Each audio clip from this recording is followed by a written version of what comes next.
Una pregunta. ¿Cuándo es la última vez que pasaste meses, quizás un año, enseñando tu congregación con respecto a los atributos de Dios? ¿Ves? ¿Qué estamos haciendo? La doctrina más importante, la teología propia, la doctrina de Dios, los atributos de Dios. Una persona no puede entender cuán horrible es el pecado a menos que conozca quién es Dios. La mayoría de las personas tienen un Dios más o menos de este tamaño, que se puede meter en el bolsillo.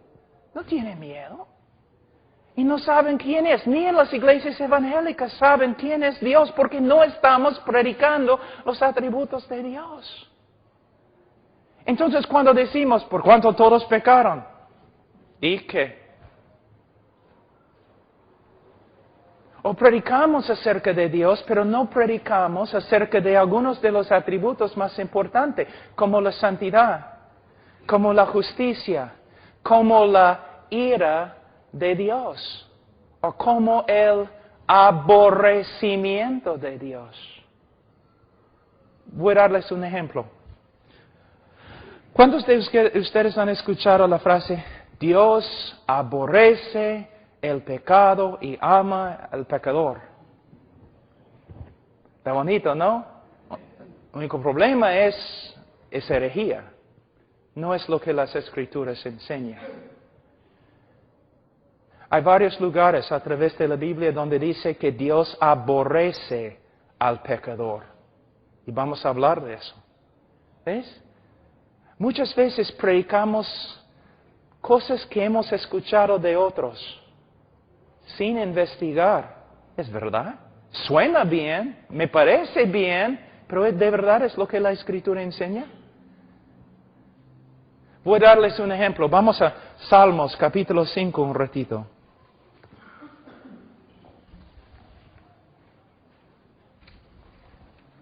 Salmos capítulo 5.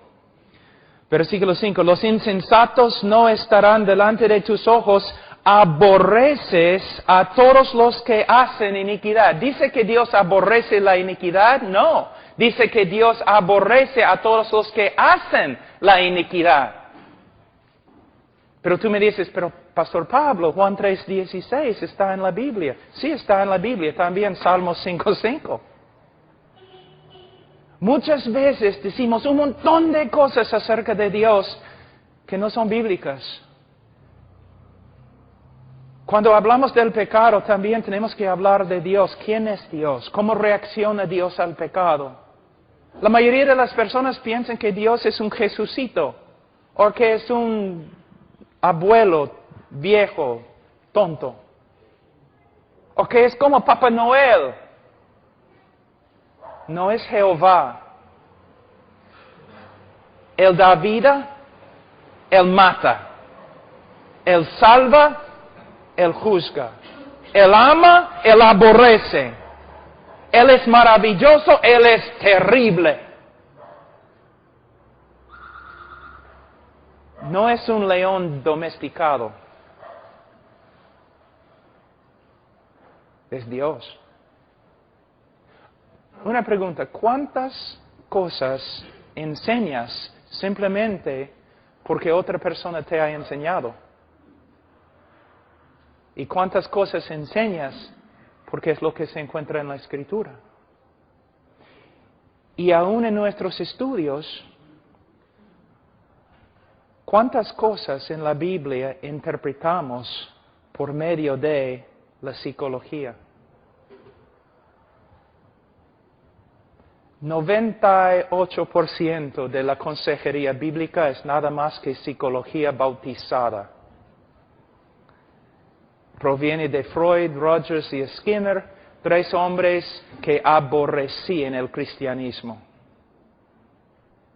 Pero pastor, tenemos que usar la verdad que ellos tenían. No tenían verdad, y puedo probarlo.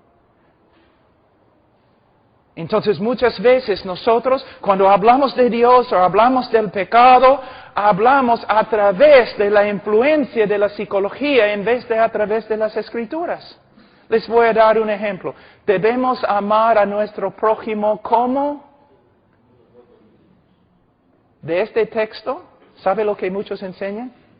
El cristiano tiene que amarse a sí mismo primero, porque si no, no puede amar a otro.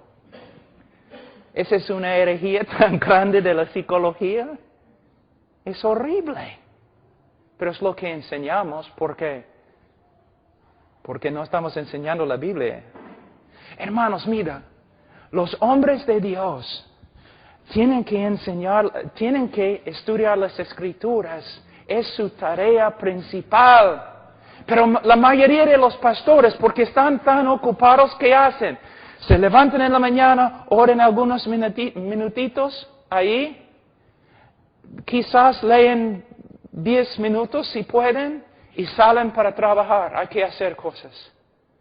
Vamos a una conferencia porque nos van a enseñar cómo evangelizar. Vamos a otra conferencia porque nos van a enseñar cómo hacer esto o cómo hacer esto. Pero ¿qué pasa con las conferencias? Vamos a aprender quién es Dios. Vamos a aprender cómo son los atributos de Dios. ¿Qué significa su ira? ¿Qué significa su amor, su aborrecimiento, su justicia? Tenemos que usar un montón de métodos porque no hay poder, y no hay poder porque no estamos enseñando la verdad, y no estamos enseñando la verdad porque no tenemos tiempo para estudiar. Pero tenemos folletos que podemos usar. No estoy en contra de los folletos, solamente somos pastores y predicadores, necesitamos más que folletos. Tenemos que tener un conocimiento de las Escrituras. Cuando hablamos del pecado, vamos a usar algunos versículos para ayudarnos. ¿Qué significa por cuanto todos pecaron? Según la confesión Westminster y las confesiones bautistas, el pecado sucede cuando uno o un acto no se conforma exactamente a la persona y voluntad de Dios. Cuando un hombre hace algo que contradice lo que la Biblia enseña acerca del carácter de Dios o acerca de la voluntad de Dios, que es una expresión de su carácter. Y el pecado,